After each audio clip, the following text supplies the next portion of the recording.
আল্লাহ রাব্বুল আলামিন সূরা আরাফের ৩১ নম্বর আয়াতে বলেন, ওয়াকালু ওয়াশরাবু ওয়ালা তুশরিফু ইন্নাহু লা ইউহিব্বুল মুসরিফিন।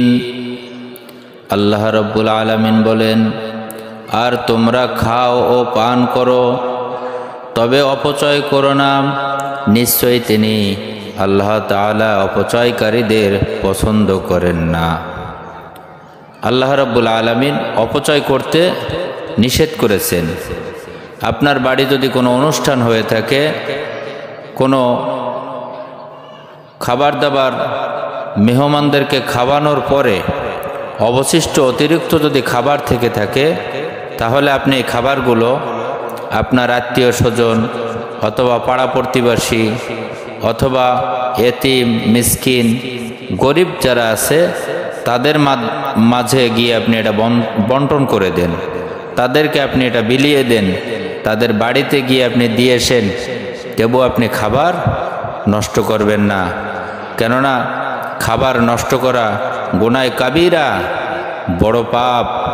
এজন্য আমরা অনেক সময় দেখি যাদের বাড়ি বিবাহ শাদী হয় অথবা দয়ার আয়োজন করা হয়, ওই সব বাড়িতে মেহমানদারি করানোর পরে অবশিষ্ট খাবার থেকে থাকে।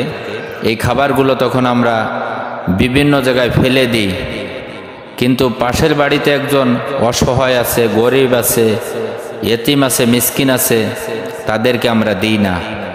আসুন ভাই, আমাদের মনকে পরিষ্কার করি, মনকে বড় করি, মনকে উদারতা করি, মনের ভিতরে জাহান্নামের ভয় ঢুকিয়ে দিই।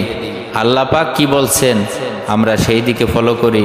আল্লাহ বলছেন, তোমার পাশের বাড়ি যে গরিব আছে, অসহায় আছে, মিসকিন আছে, এতিম আছে, তাদের মাঝে গিয়ে তুমি এই খাবারগুলো দিয়ে এসো, তাদের বাড়িতে গিয়ে পৌঁছয় দিয়ে এসো। তবুও তুমি খাবার নষ্ট করো না, কেননা খাবার যারা নষ্ট করে, অপচয় করে, আল্লাহ পাক তাদেরকে ভালোবাসেন না, পছন্দ করেন না। কেননা খাবার নষ্ট করা এটা গুনায় কাবিরা।